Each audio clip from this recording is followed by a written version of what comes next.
Hello student, तो आज हम लोग लिटरल के टाइप में कैरेक्टर कांस्टेंट को पढ़ेंगे। तो सबसे पहला पॉइंट है हमारा, a character constant is single character, यानी कि कैरेक्टर कांस्टेंट सिंगल कैरेक्टर के लिए होता है। यानी अगर आपको प्रोग्रामिंग में सिर्फ सिंगल कैरेक्टर यानी कि वन कैरेक्टर लिखना हो तो हम लोग उस समय कैरेक्टर कांस्टेंट का यूज करते हैं।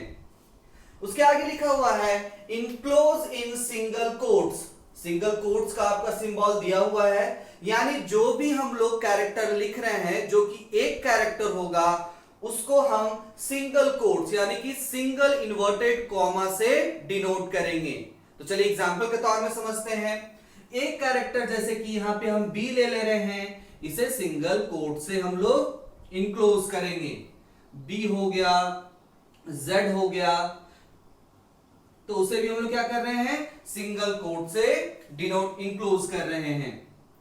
साथ ही साथ आप इसमें स्पेशल सिंबल का भी यूज कर सकते हैं।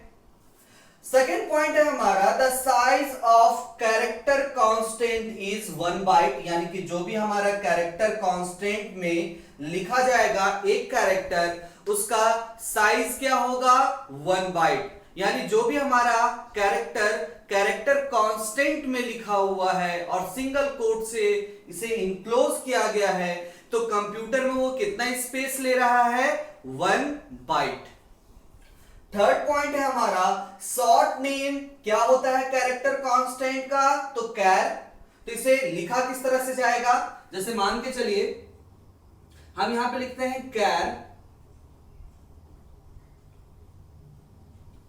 और हमारा सेक्शन यानी एक वेरिएबल नेम ले रहे हैं सेक्शन, और उसे क्या लिख रहे हैं, SEC, जो कि एक आइडेंटिफायर है। तो हम अपने तरीके से, यानी कि यूजर डिफाइंड है, तो हम अपने तरीके से स्मॉल में SEC लिख रहे हैं। तो ये एक वेरिएबल है, तो हम उसमें स्टोर करवा रहे हैं कैरेक्टर कांस्टेंट का वैल्यू, यानी कि एक कैरेक्टर, यानी कि हम यहां पे क्या लिख दिए, A, जो कि हमारा क्या है, कैपिटल में है। तो इसको समझिए, कैर शॉर्ट नेम हो गया किसका, कैरेक्टर कांस्टेंट का। हमें सेक्शन लिखना था A, जो हमारा क्या है, कैरेक्टर कांस्टेंट का वैल्यू है, जो कि एक कैरेक्टर है। इसे इनक्लोज किया गया है सिंगल कोट से, और यहां पे जो सेक लिखा हुआ है वो सेक्शन के लिए है, जो कि एक वेरिएबल का नाम, जो हम आइडेंटिफायर में आपको बताए थे कि ये यूजर डिफाइन होता है। तो देखिए आप कैरेक्टर कांस्टेंट में वैल्यू को किस तरह से लिखा जाता है, यानी कि कैरेक्टर कांस्टेंट का शॉर्ट नेम क्या लिखा हुआ है, कैर। नेक्स्ट पॉइंट है हमारा, C++ allow us to have certain non-graphic character in character constant, यानी C++ के कैरेक्टर कांस्टेंट में बहुत सारे नॉन ग्राफिक कैरेक्टर भी होते हैं। तो यहाँ पे पॉइंट ये आ रहा है कि नॉन ग्राफिक कैरेक्टर कौन कौन से होते हैं।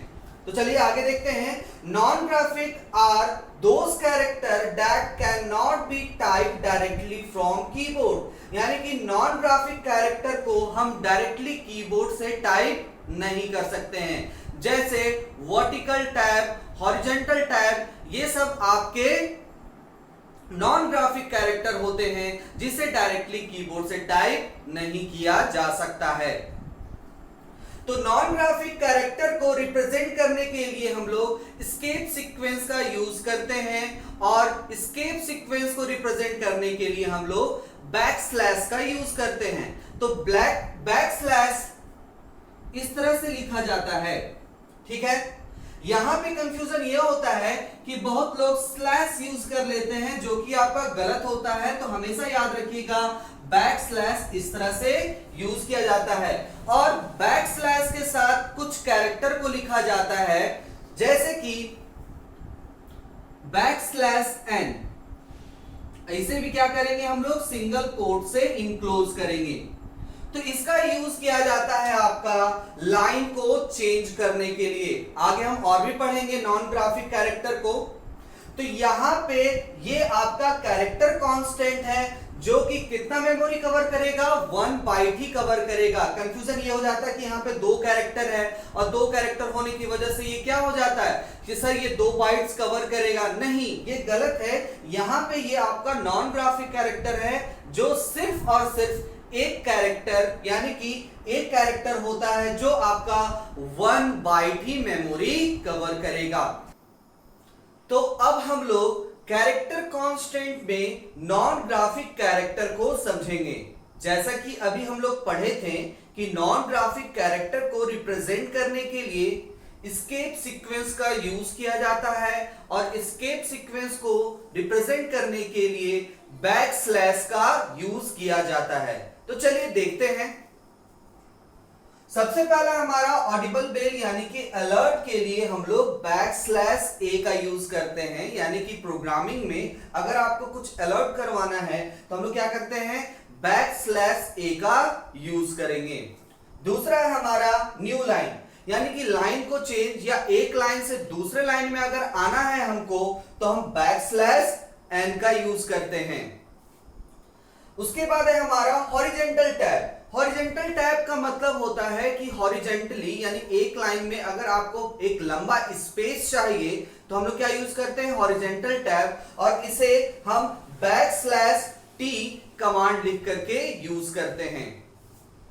फिर है उसके बाद वर्टिकल टैब। वर्टिकल टैब का मतलब वर्टिकल में अगर आपको स्पेस चाहिए तो हम लोग क्या यूज करते हैं, \v। उसी तरह से हमारा है बैक स्पेस के लिए \b का यूज किया जाता है। फॉर्म फीड के लिए आप \f का यूज करते हैं।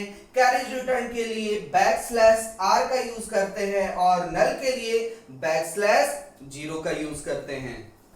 तो ये थे आपके नॉन ग्राफिक कैरेक्टर। इसके अलावा भी नॉन ग्राफिक कैरेक्टर होते हैं जिसे हम प्रोग्रामिंग करते समय और भी अच्छे तरह से समझेंगे। तो आज हम लोग कैरेक्टर कांस्टेंट के बारे में समझें। तो चलिए एक बार और हम लोग समझ लेते हैं। कैरेक्टर कांस्टेंट सिंगल कैरेक्टर लिखने में किया जाता है जिसे इनक्लोज किया जाता है सिंगल कोट से, जिसका साइज 1 बाइट होता है। कैरेक्टर कांस्टेंट में नॉन ग्राफिक कैरेक्टर भी होते हैं जिसे रिप्रेजेंट करने के लिए एस्केप सीक्वेंस का यूज किया जाता है, और एस्केप सीक्वेंस को रिप्रेजेंट करने के लिए बैकस्लैश के साथ कुछ कैरेक्टर का यूज किया जाता है, और इन सभी का साइज 1 बाइट ही होता है। तो चलिए आज हम लोग कैरेक्टर कांस्टेंट के बारे में समझें। तो आज के लिए इतना ही। Thank you.